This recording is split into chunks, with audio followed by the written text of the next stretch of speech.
Hi everyone, my name is Michelle. This is my channel where I document my journey with triple negative breast cancer, which is now stage 4, and adrenal insufficiency and anything I find interesting really. So welcome to my channel, and this is my cancer update.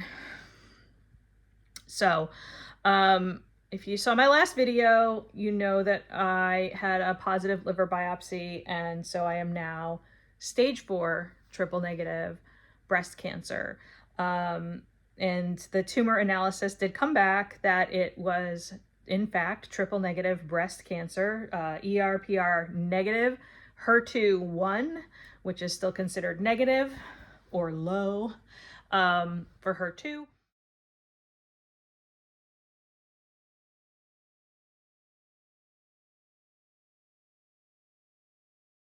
And so that's the hormone receptor status of the tumor. Also tested this time around was the PD-L1, which was not tested in 2023. My PD-L1 is less than 10.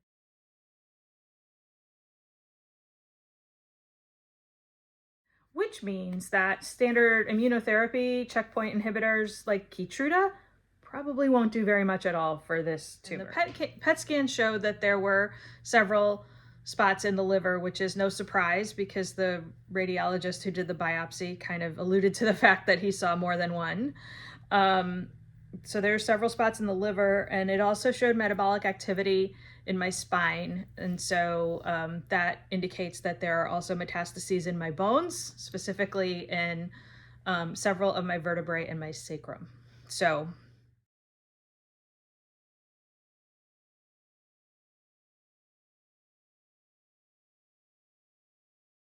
now, because it's in my bones, one of the things that the oncologist is recommending is something called Zometa, which I still need to research, but it's given IV, and it is something to strengthen the bone to help prevent fractures from the instability that may be caused if there's a tumor growing there. And especially, you know, like if we shrink that tumor, then there'll be a gap. And so this is something that is given in conjunction with whatever treatment we do for the cancer. I had been presented with a clinical trial. I have the consent form here for the clinical trial. Now, I actually am not eligible for this because after you have a positive biopsy for metastases, you have to do one line of standard of care at least before you're eligible for this trial. So something maybe in the future I could be, but it's irrelevant at this point. So that leaves me with my, the two kind of IV treatment options that my oncologist and I tossed around were Enhertu, which is really designed for HER2 positive patients, but they have been using it in HER2 low patients and seeing some good results. And then the other one is Trodelvy, or what's it? Let me see if I can pronounce this right. Sacituzumab. I think that's how you say it. So that's Trodelvy, and it is an immunotherapy, but it's different than the Keytruda because it doesn't actually get your immune system activated directly to fight the cancer. It actually seeks out the cancer cells and attaches to them and then injects the chemotherapy directly into the cancer cells. So it's fascinating and I find it interesting, and that is what I've decided to go with as far as standard of care. So it will be IV treatments, 2 weeks on, 1 week off is their standard. And so that's what we'll be doing starting next week. Or at least starting with. I have seen in some of the groups that people, if they have really bad side effects or something, might go 1 week on, 1 week off. But hopefully I won't need to do that.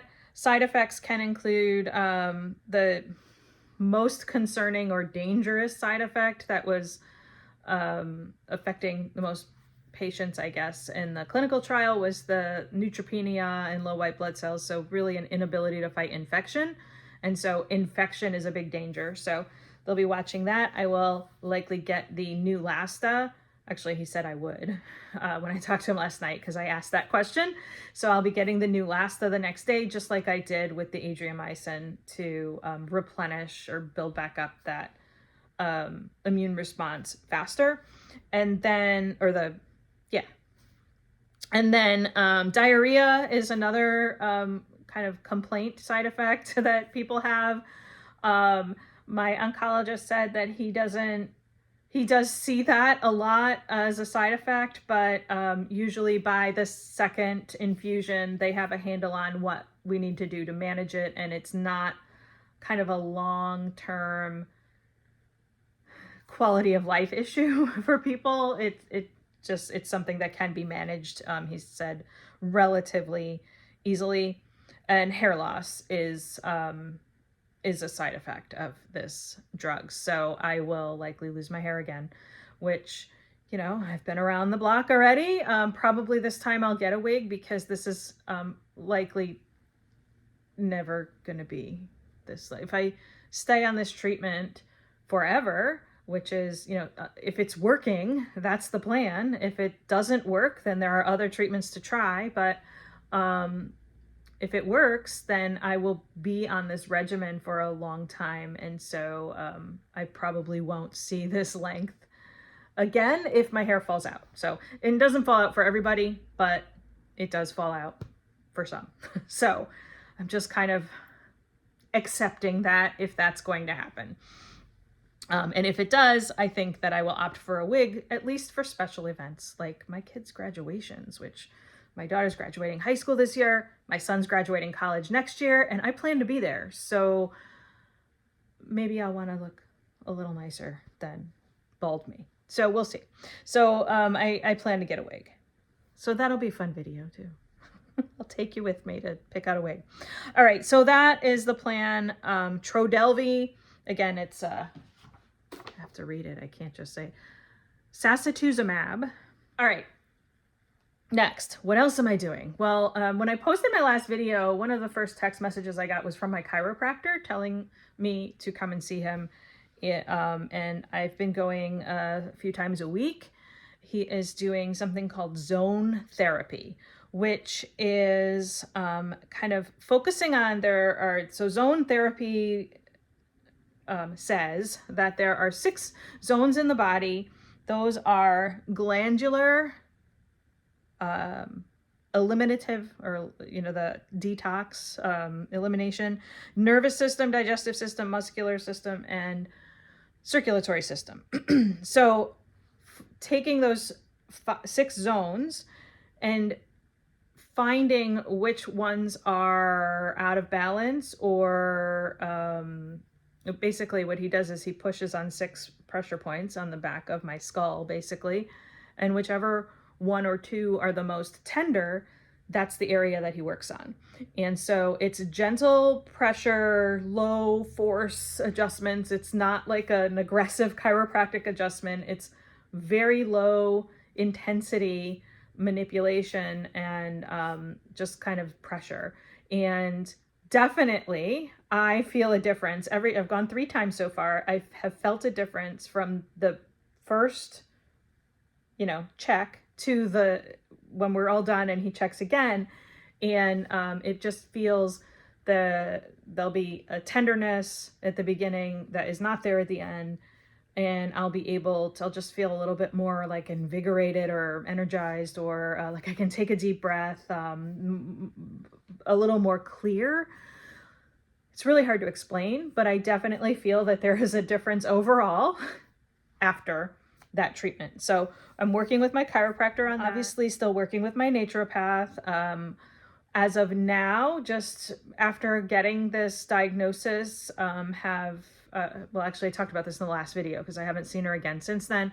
I've increased my antioxidants, modified citrus pectin, vitamin C, D, B vitamins, amino acids, just kind of pumping my body up. Once I start treatment, I will back off on some of those antioxidants the days around treatment, because antioxidants like vitamin C or even some B vitamins could affect how the chemo works. And if we're going to do the chemo, we want to make sure that it can do what it's supposed to do. My oncologist actually recommended turkey tail mushrooms. And so I did ask an herbalist. I guess she's an herbalist. I don't really know, but she's a moderator of one of the natural healing groups. And she said for triple negative breast cancer, turkey tail, reishi, and I think mishimi. Turkey tail and reishi definitely though. So I'm going to ask my naturopath about that. Probably will do that. I'm also going to ask about some of the other supplements that I've read about. I have a long list. I'm not going to go through them now. I'll tell you what I do when I do it. How's that? I want to give my body the tools that it needs to be successful. Again, thank you to everyone who has sent me gifts from my Amazon wish list or donations to my GoFundMe. For now, anyway, I'm focusing on here, right around me, my family, myself, keeping myself as well as possible, and fighting cancer. I don't like that term, living with cancer. That might be a little more gentle, but maybe not angry enough. I don't know. There's got to be something in the middle. Yeah, we'll work on that. We'll have to come around again and talk about how we frame this battle or this journey. I've been calling it a journey. And the thing about stage 4 is that cancer becomes a chronic illness as opposed to something that we can defeat. So the goal is living with it as opposed to defeating it. But I don't know. I'm not there yet. I guess I'm not in that mental space yet. Although there's part of me that says, well, thinking of it as a chronic illness, I've lived with chronic illness for many years already. So maybe that is a little more like, I've done that, been there, done that. I can do this. Is it empowering? Just because it's got a name like cancer? I don't know. We'll see. Have a great day. Have a great weekend. Take care of each other.